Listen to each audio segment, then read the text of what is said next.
Hello, let's talk about magic in Python, because there's a lot of magic in Python.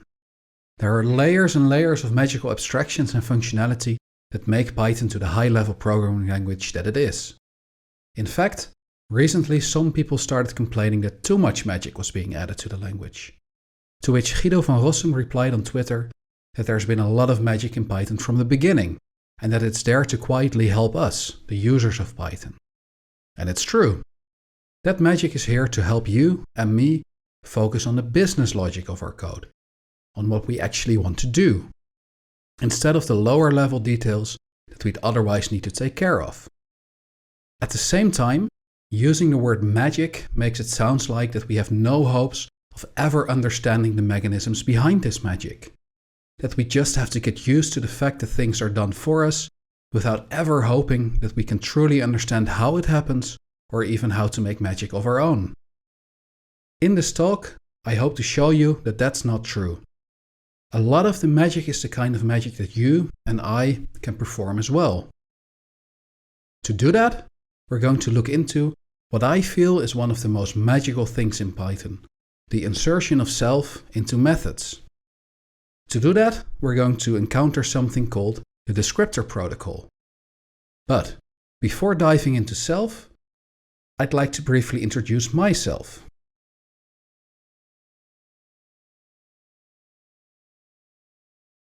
My name is Sebastiaan. I'm 35 years old and I live in the Netherlands. I like playing guitar, which is something that you'll notice later in this talk, but I also like playing board games or going for a walk with my girlfriend. I work as a Python developer for Ordina, which is a consultancy company in the Netherlands. I've not been working there for long. I think it's about 6 months or so, but I really enjoy it so far. They have a really strong Python unit and I always learn the most from working with other great developers. I'm also one of the 3 owners of Python Discord, an online community of Python enthusiasts. We mainly focus on Python education and Python discussion, but we also organize Python-related events. In addition, since we have a lot of motivated volunteers, we also try to help other organizations in the Python ecosystem. Think of organizations like the PSF or PyWeek or various Python conferences. The last thing that I'd like to mention about myself is that I'm also a volunteer for EuroPython. And the reason that I'd like to mention EuroPython specifically is because this year it will be the 20th anniversary edition of EuroPython. Since it's being held online and we're trying to accommodate for different time zones, it should be really easy to attend this anniversary edition. So you may want to check it out. Anyway, that's enough about me. Let's talk about self.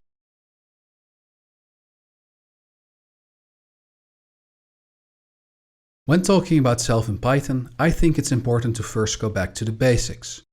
One of the reasons for that is that it's easy to get used to self, to not notice the magic that is going on anymore, especially if you've been programming in Python for a while now. I also want to go back to the basics to make sure that we're all on the same page, regardless of the level of experience that we may have. I'm going to do that by creating a simple guitar class, one that I could use to keep track of all the guitars that I've collected over the years. As you can see, it's very simple. You can give a guitar a name, and the dunder_init method will assign the attribute name to the name you gave it, but that's about it. For those of you who are unfamiliar with classes, this means that we can now create individual instances of guitars. In this case, I'm creating an instance for my favorite bass guitar, my Warwick Streamer. After we created that instance, we can look up that name attribute and we can see that it is really assigned to the name that I've given the guitar. This obviously isn't very interesting yet, so I'm going to add a method. This new method, playNote, expects an argument, the note that the guitar should play, and then it will print a simple message saying that the guitar is playing that note. So when I call the method like this, giving it a musical note C# as an argument, Python will print my Warwick Streamer plays the note C#.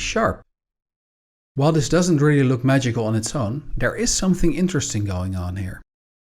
If you zoom in on the function definition of the playNote method and the parameter list in specific, you'll see that the function expects 2 arguments. For 2 parameters, self and note. But if you then look at how I've called the method, you can see that I only gave it 1 argument, the note C#. It's obvious that the C# ended up with the parameter node. But where's the value for self coming from? Why isn't Python complaining that it's missing one positional argument? And this is the magic of self. When you call a method like this, Python will take care of inserting the instance for you. What Python has done is that it has inserted Warwick, the specific guitar we've called the method on, as the first argument for the function. To understand this special bit of magic, we'll have to look at what methods are and how they relate to functions.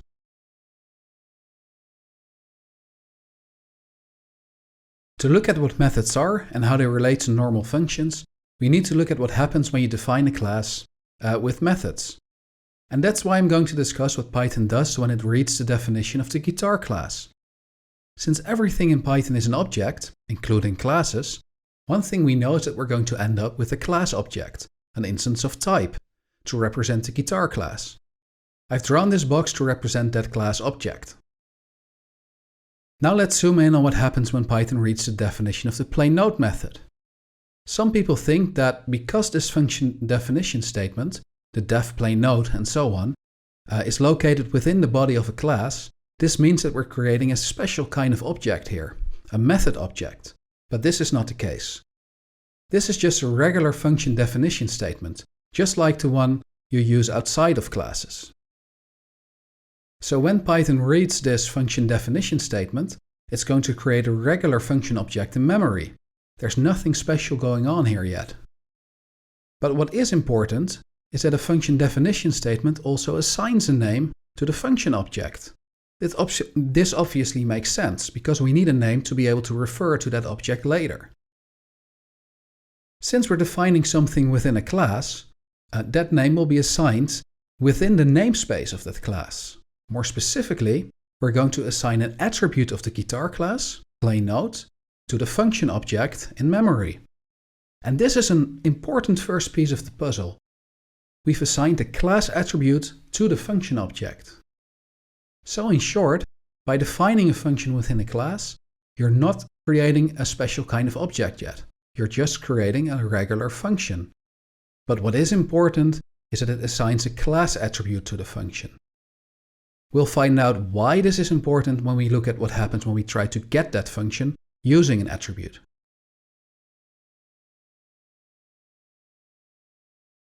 Alright, let me pull up my Python shell to demonstrate the magic that happens when you access the function using attributes. First, I'm going to access the function using the class attribute guitar.playNote. When I hit enter, you can see that this just returns the function itself. There's no special magic going on yet. But, in Python, this isn't the only way that you can access class attributes. You can also access them using an instance of the class. So that's why I'm going to recreate my Warwick instance. And then, I'm going to access the class attribute playNote as if it were an attribute of the instance. Now, if you think about it, this is a bit weird. My Warwick instance doesn't even have an attribute called playNote. This is an attribute of the class. But, as we'll see in a moment, this just works. What roughly happens is that Python looks for the attribute playNote on the Warwick instance, and when it doesn't find it, it moves on to look at the class. The actual lookup sequence is a bit more complicated than that, but this is what roughly happens, and this is the kind of detail we need right now. Alright, let's hit enter and see what it gets us. Alright, it worked. But there's also something interesting going on here. Instead of getting the raw function object back, we now get something called a bound method. And this is very much where the magic happens. When you look up attributes in Python, instead of just looking up those attributes directly, as if they were labels, you can actually hook into that lookup process by using something called the descriptor protocol. And Python's functions use this descriptor protocol to bind an instance to a method whenever you use the instance to access that function. So in this case, since we accessed the method as an attribute of the Warwick instance, the Warwick instance was bound to the function to create something called a bound method. In this bound method, Warwick is already inserted as the first positional argument, the one that will end up with the parameter self. And this is why you don't have to insert the instance yourself anymore. Whenever you use a bound method, the instance has already been inserted for you. Okay, now, since I'm not a magician, I'm going to reveal the trick behind this bit of magic by introducing the descriptor protocol. Mind you, this isn't going to be a thorough, in-depth discussion of the entire protocol, but it should at least give you a taste of how it works.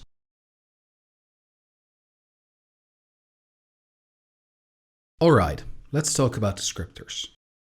When I first heard that term, I thought it sounded quite difficult. At least, it wasn't quite obvious to me what the term meant or what descriptors would do. Now that I've been using descriptors for a while, I still think they're not the easiest thing to learn in Python. There are just quite a few details to learn and Python design principles to master if you want to use them effectively. At the same time, I don't think it's that difficult to get a general understanding of what descriptors are. And that's what I'm going to focus on here now. I want to give you a rough idea of what descriptors are and only zoom in on the parts that we need to understand self. So, what are descriptors? Descriptors are objects that modify what happens when we do something with an attribute in Python. More specifically, descriptors can customize how we look up attributes, how we assign to attributes, and how we delete attributes. Descriptors do this by implementing the descriptor protocol. There are 3 special or double underscore methods that descriptors can implement. The first is the get method, which can be used to customize what happens when you get or look up an attribute. The second is the set method. It allows you to modify what happens when you assign something to an attribute, like we're assigning something to play note here. And finally, there's the delete method, and as the name implies, it allows you to customize what happens when someone tries to delete an attribute. As you've probably already guessed, all functions in Python are such descriptors. Now, descriptors don't have to implement all 3 methods, and in fact, functions only implement one of them, the get method. And that's why we're going to focus on the get method in the remainder of this talk. We'll start by implementing a descriptor with the get method of our own. The descriptor that I want to implement is one that's going to help me identify my favorite guitar. The goal is that I can create a class attribute called isMyFavorite that I assign to my descriptor. Let's call it favorite descriptor. And then, when I access that attribute on a guitar instance, it will tell me if that instance is my favorite guitar or not. It's not going to do anything complicated. It's just going to compare the name attribute of the guitar to Warwick Streamer. That's currently my favorite guitar. So if I create a guitar instance with the name Warwick Streamer, like this, and I then print Warwick.isMyFavorite, we should see true. As a counter example, if I create an instance for my Fender Jazz Bass, and then print Fender.isMyFavorite, it should print false. And that's all. It's not going to be configurable, it's not going to have options, it is just going to check against the static name, Warwick Streamer. And this is to make it easy for demonstration. Now, some of you may be wondering why I'm not simply using a property, which is the normal way to do this, but the goal here is to implement the descriptor manually. Properties also use the descriptor protocol under the hood, but the point here is to show you how the get method works, not to show you the best and most Pythonic way to do this. And that's why we're going to do it manually here. To write a descriptor, you simply write a class and implement the descriptor methods that you need. In our case, we only want to do something when we access the attribute, so we only need to implement a get method. We don't really need to do anything else here. A get method has 3 parameters: self, instance, and the owner. The instance parameter will receive the instance that you access the attribute on. In our example above, we access the attribute on the Fender instance, so instance would receive the Fender. The owner parameter will receive the class that owns the attribute. In our case, since isMyFavorite is an attribute of the class guitar, we would get guitar as a value for owner. Now, the first thing that we need to do within our get method is account for the possibility that instance is none. This can happen when you access the descriptor directly on the class, so like class.isMyFavorite, and then there's obviously no instance yet, so instance will get none.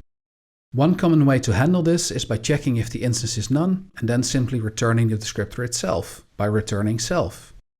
This is also what functions in Python 3 do. Once we make it past that if block, we know that we're dealing with an instance. We can simply compare the name attribute of the instance to Warwick Streamer and return the result of that. Now, there are obviously several ways to improve the code here, like not just assuming that the instance will always have a name attribute, but this is fine for our demonstration.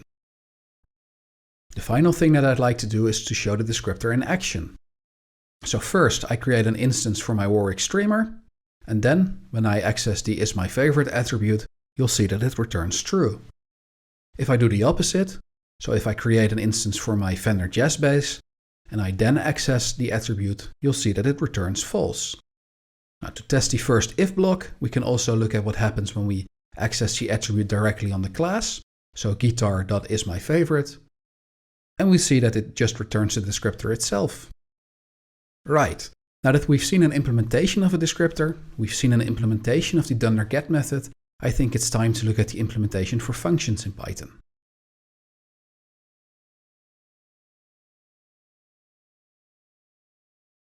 So, this is the implementation of the get method of functions, or at least a Python version of it, because the original was written in C.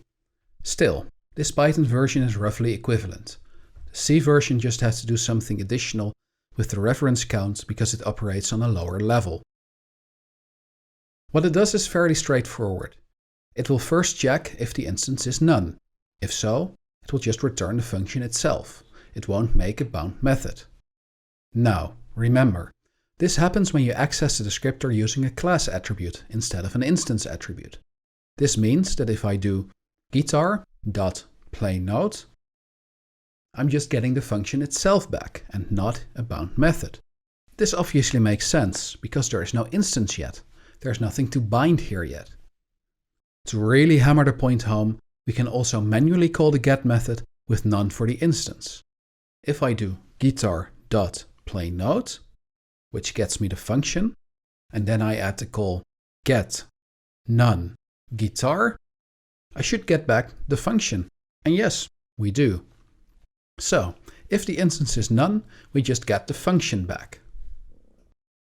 If the instance isn't none, we will make it past that if statement, and that's when we actually create a bound method and return it.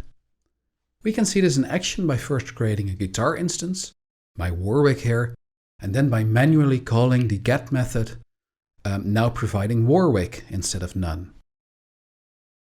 And as you can see, we now get a bound method instead of the function. And this really is the magic of Self. Functions are descriptors that bind the instance whenever you get them as an attribute of an instance. There are also some other descriptors related to methods built into Python. You are probably already quite familiar with them. A good example is the class method descriptor. It is typically used as a decorator decorating a method, as in the example below. What it does is wrap the function in a class method object to provide an alternative dunderGet method. This dunderGet method also creates a bound method, but one that binds the function to the class instead of the instance. This happens both when you access it directly on the class, as well as when you access it on the instance. You always get a method bound to the class. Similarly, there's also the static method class, which is typically also used as a decorator. See the example below. It also wraps around the function to provide an alternative get method, but this time one that always returns the function as it is, without binding anything to it. So regardless of whether you access the static method object directly on the class or on an instance of the class, you always get the raw function back, not a bound method. The last decorator that I'd like to mention is the property class. This one is also typically used as a decorator, but, as is true for all the ones that I've mentioned, you don't have to use it as a decorator. As mentioned earlier, properties allow you to very easily add getters, setters, and deleters to attributes. One interesting aspect of properties is that they allow you to implement such getters and setters later on in the lifetime of your project, without changing the public interface of the attribute. This means that you can start out with exposing the attribute directly, and you only have to add the getters and setters when you actually need custom lookup and assignment logic. This is one big advantage of properties in Python, something that you don't see in other languages. Alright, we're nearly at the end of this talk. I hope you've enjoyed it. To summarize, we've seen how the descriptor protocol allows you to customize how attributes work in Python. They let you do cool things behind the scenes when you access, assign to, or delete an attribute. Functions are such descriptors, and this is the magic behind self. Whenever you access a function as a method, the descriptor magic kicks in to insert the instance for you so you don't have to. We've seen a few other cool descriptors in Python that allow you to influence how methods behave. Things like properties, class methods, and static methods, they wrap around the function object to provide a custom get method that behaves differently. These tools are all very powerful and allow you to focus on other things than worrying about how it all works under the hood. At the same time, there are also a lot of things related to descriptors that I've skipped over. While I did mention them, I did not explain how the set and the delete methods work and how they differ from the get method. This is an interesting topic, but maybe something for another talk in the future. Who knows? Then there's the difference between data and non-data descriptors, or, as Fluent Python calls them, overriding and non-overriding descriptors. This has to do with the specific lookup order of instance versus class attributes, but it's a thing that you need to wrap your head around. I think it's much better to learn that difference using a book or a good tutorial and your editor on the side. I can personally highly recommend the book Fluent Python for that. I think a new edition of that book will come out somewhere in the next few months, so be sure to grab one. Alternatively, there's a very good tutorial written by Raymond Hettinger in the Python documentation, and Real Python also has plenty of resources on the subject. Finally, there's this handy method called setName that's often used together with the descriptor methods. It may be worth it for you to look it up sometime.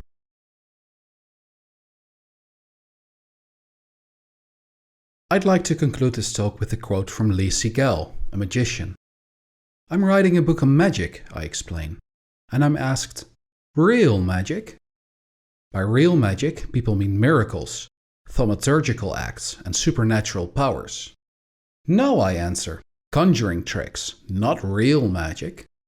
Real magic, in other words, refers to the magic that is not real, while the magic that is real, that can actually be done, is not real magic. In Python, those methods we've seen are sometimes called magic methods, as if they allow you to do magical things. Not everyone is happy with that name. They claim that Python is adverse to magic. That saying that something is magical is to say that we, mere mortals, would never be able to harness that power, and that Python is specifically a language that does allow you to do almost everything that the interpreter can do as well. So they say that calling it magic is wrong. I like the term magic. I think that there's a lot of magic in Python that typically allows us to focus on our business logic, the higher level abstractions. And just like Lee Siegel, I think the real magic is the magic that we can touch, that we can use, that we have the spellbooks for. And in Python, we have those. So I hope this talk gave you a taste of the magic of Python.